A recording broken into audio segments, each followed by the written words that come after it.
入口进去，果然几乎不用排队就可以进场。那这边已经帮大家整理好每个楼层重要的展品咯。2022展品猫雕像宣汉真理之眼，它也是知名度最高最受欢迎的藏品之一。这只猫确实在全世界数千座的青铜猫像中保存的最好。重点是看33展厅一尊真人大小的罗汉像，全类型的全世界只剩下10座，是留在1楼到平面图右手边的2A 展厅。看这个荆棘圣物箱，这是大英博物馆藏品交易记录中最昂贵的一件。大英博物馆馆长形容它是中世纪欧洲金属制品的最高成就，一件物品便可以撑起一座博物馆。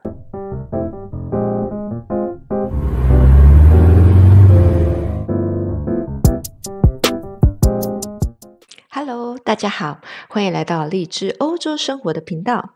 喜欢逛博物馆的我，去年去罗浮宫，除了看3大镇馆之宝之外，也看了好多美丽的艺术品。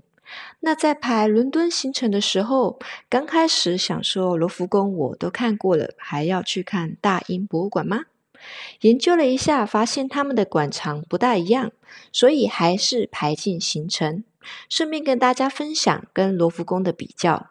对罗浮宫有兴趣的，可以点右上方的资讯栏或是影片的说明栏哦。于1753年成立的大英博物馆，跟罗浮宫并排世界3大博物馆之一，它涵盖了2000多年人类的历史。馆藏虽然有800多万件，但是因为空间有限，大部分的藏品没有公开展出。那展出的品项通常大约5万多件。那大英博物馆的占地面积约 13.5 万平方米，相对于罗浮宫的 21.6 万平方米明显小了很多。大英博物馆是免费参观，建议上网提早订票，省去现场等票的时间。那我们一样从入口开始说起。大英博物馆有2个入口，从地图上看，在大罗素街的是主要入口，也就是说过安检的排队人潮会比较多，所以我们从后面的 Monkita 入口进去，果然几乎不用排队就可以进场。很巧的是，跟罗浮宫最少人潮的入口一样，都有狮子雕像在前面。进去大英博物馆后，里面这么大，该怎么逛起呢？我们要上官网，下载平面图，点进去后往下拉，有参观资讯。点进去后，可以看到有开放时间，右边有地图和交通指南，还有预订免费门票的连结。因为都是中文界面，那订票过程就不示范了。这边也有提到，万一计划参观的时段门票已满，也可以直接前往博物馆，每天都保留一部分名额，不过名额有限哦。继续往下点这个参观计划，就可以下载博物馆的平面图啦。那平面图的右边有各展区的颜色总览，非洲红色，美洲紫色，古埃及黄色，古希腊和古罗马是深绿色，亚洲亮橘色，欧洲草绿色，中东深紫色。然后拉到左边看各楼层的资讯。那楼层的部分跟罗浮宫比起来简单很多。大英博物馆的主要参观区是0楼，也就是1楼，然后3楼是 upper floor， 没有1、2楼，因为0楼要放很多大型的古迹，那天花板挑非常高，所以直接往上1楼就是3楼了。那这边已经帮大家整理好每个楼层重要的展品咯。如果是跟我们一样从后面的蒙塔吉入口进来的话，会先看到24号的智利复活岛的摩艾石像。复活岛的雕像日期已经不可考，那如今学者达成共识，认为这个作品创作始源于西元1000年前后。看完复活岛当当后，往右边去黄色古埃及4号展厅，这里有202展品猫雕像。这尊大约西元前600年的青铜像，它佩戴着黄金制造的耳环和鼻环，脖子上有白银制造的项圈和真理之眼。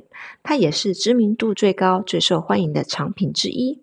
这只猫确实在全世界数千座的青铜猫像中保存得最好。它优美流畅的线条让人忍不住一看再看。然后继续往前到203展品，拉美西斯二世被认为是埃及最著名的法老之一，在他执政的时候是埃及新王国最后的强盛年代。这座头像来自于西元前1250年的底比斯祭庙，高2.67米，重达7.25吨，由双色花岗石制成。接着是204展品，镇馆之宝第1名的罗塞塔石碑，是一块制作于公元前196年的花岗闪长岩石碑。在前托勒密时期，西元前332年以前，埃及的诏书都是以象形文字书写，但到了西元4世纪末，这种文字已经完全被遗弃，读写知识也已失传。盖塔的发现为失传了1400多年的埃及古文字的解读带来了曙光。在罗塞塔石碑上刻有3个文字，从上到下分别是古埃及象形文字、古埃及草书和希腊文。它独特的3语对照写法意外地成为了解码的关键，因而促进了对古埃及文明的研究和理解。那上面写了什么内容呢？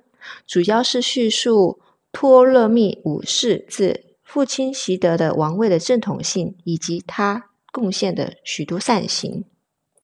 好啦，看完1楼古埃及区的重要藏品后，继续往右边绿色古希腊和古罗马前进，终会经过紫色中东区，会看到古代亚述的人手艺师像，这些雕塑约为公元前1100年。这个罗浮宫也有哦，所以我就继续去古希腊区，先看17展厅的尼瑞德纪念碑，又称海之女神庙。是大英博物馆内最完整和最精美的神庙。尼瑞德纪念碑要追溯到西元前380年土耳其西南部，它精美地融合当时的古希腊和波斯的人物肖像和建筑设计特征。底座的浮雕以希腊和波斯之战为基础，列柱中间3尊无头的雕像是海神涅罗王和多丽丝的女儿们，被统称为希腊神话中的海洋女神尼瑞德。然后到18号展厅，帕德嫩雕像，它是古希腊时期雕塑家斐迪亚斯和助理创作的一组大理石雕，原藏于帕特农神庙以及雅典卫城。那帕特农神庙建造于公元前447到438，那用于侍奉城市的守护城雅典娜。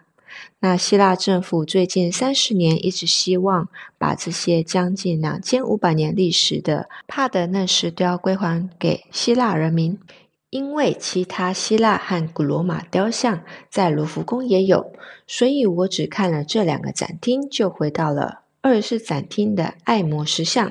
那往外走到外围的展区，上1楼到橘色的亚洲展馆，重点是看33展厅一尊真人大小的罗汉像，全类型的全世界只剩下10座。一般听过最多的可能是唐三彩，但其实还有另外一种同样精美、色彩艳丽的辽三彩，因为数量稀少，所以更为珍贵。虽然原本只想看罗汉像，但是一进到亚洲展厅，被这么多精彩的展品惊艳到，这边展示一下整个中国展厅有多么大。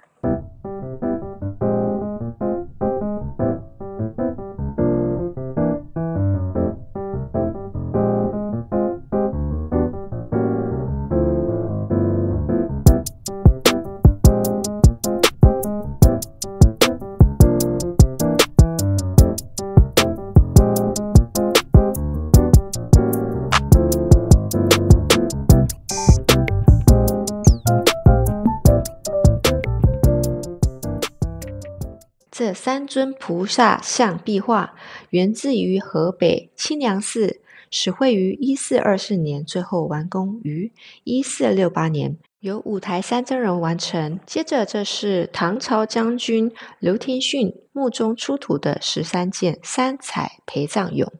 这组陪葬俑被评比为大英博物馆100件文物中的世界史中的第55件文物。可惜时间有限，接下来可以往3楼看木乃伊，或是留在1楼到平面图右手边的2A 展厅，看这个荆棘圣物箱。这是大英博物馆藏品交易记录中最昂贵的一件，它已经有600多年的历史了。